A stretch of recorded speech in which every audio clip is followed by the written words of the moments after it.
It's been months since The Acolyte was canceled by Disney. After a disastrous performance for Lucasfilm, The Acolyte, which was hated by nearly everyone who actually gave this piece of shit a chance to watch it, to sit there and suffer through this, they came out and said, you know what, despite the cliffhanger, no season 2. And the handful of Acolyte fans who are very active on social media, but there's not a whole lot of them in general, they were very upset. They couldn't believe this. How could you do this to us? Well, this is a show that had a $230 million budget, and it was the least viewed show in the history of Disney Star Wars. That's why it was canceled. That's what we tried to explain to these people, that it didn't make sense. It was a colossal failure that, as I said, nearly everyone who gave this thing a chance despised it and hated it. Nevertheless, they kept on claiming, no, you have to renew The Acolyte. There's people out here that want it. We promised. They just didn't watch the first time. Well, now, somebody from Disney, a Disney executive, was actually asked specifically about The Acolyte, and they confirmed what we've said the entire time. Nobody watched it. Not enough people watched this thing for it to fucking make sense financially. Star Wars The Acolyte canceled because no one watched, Disney exec confirms. Now, of course, Alan Bergman didn't come out and say, well, nobody watched it, so we canceled this shit. He said it in a very politically correct way, right? When it's coming to something like this, when it's something that's still on your platform that you're hoping people will still watch, even though you're not doing a fucking season 2. But you can see Disney co-chairman confirms Acolyte was scrapped because the views were too low for its cost. Disney Entertainment co-chairman Alan Bergman confirmed Leslie Headland's Acolyte series was scrapped because viewership was too low for how much it cost. Speaking with Vulture's Yosef Adalian, Bergman was asked, The Acolyte has many strong reviews and did well in ratings its first week out, but you ultimately opted against the second season. Why didn't you move forward? Well, let's stop you right there, Yosef. You might be a dumb fuck. I don't know. Maybe his name is Joseph. Maybe it's Yosef. I don't fucking know. But I know one thing. That's the dumbest thing I've ever heard. Positive reviews, what maybe from the critics out there that positive review everything they pump out. That's fucking meaningless. And 2, strong ratings. It did well in ratings. When you break it down on an episode by episode basis, it had one of the worst performances we'd ever seen from a Star Wars show on its debut.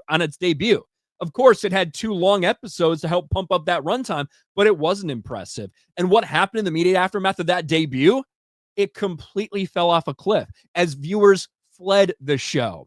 As opposed to it gaining strength over time and more people coming in interested to see because they've had positive word of mouth, it did the opposite. It went down. That's why it got fucking canceled, because you can make some similar arguments when it comes to Andor. Didn't debut with a great debut. Granted, there was a shit more fucking competition for Andor during that period of time. I think it was up against Rings of Power and House of the Dragon's first season.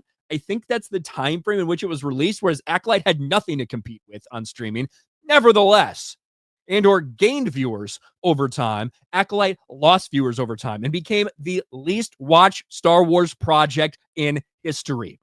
He replied, so as it relates to The Acolyte, we're happy with our performance, but it wasn't where we needed to be, given the cost structure of that title, quite frankly, to go and make a season 2. So that's the reason why we didn't do that. So the PR spin, put aside, it wasn't good enough. They weren't happy with the performance because it cost too much to justify that fucking performance. It didn't make sense. That's what reality is being said here. $230 million project that ended up being the least viewed in Star Wars history and didn't continue to gain strength over time. That's what fucking happened. And this has now become obvious to everyone. Even the Hollywood Reporter put out their biggest winners and losers of the year, and they roasted the fuck out of Star Wars. They absolutely destroyed Disney Lucasfilm. They made fun of Kathleen Kennedy. They essentially made fun of Lucasfilm continuing to blame fans for their failures when fans don't like something. Disney Star Wars is a complete and total nightmare, and The Acolyte was one of the biggest failures we've ever seen. And so, yes, even when asked about it, even while trying to be nice about it and not saying, yeah, this was shit, nobody fucking wanted another, like he says, well, just couldn't justify the cost with those types of numbers, which means it flopped, which means it failed. And it's what we had said all along. And you even have to factor in, like, those numbers, Andor cost similar to that. And Andor Season 2 reportedly is super expensive. We might do a separate standalone video on this because reportedly Andor Season 2 is like $290 billion. And of course, they're probably going to have about 40 million in tax breaks. It'll level out after around 250 million. That's a lot of fucking money. So they're not opposed to spending that money on something. Now, if Andor can Andor season 2 justify something like that?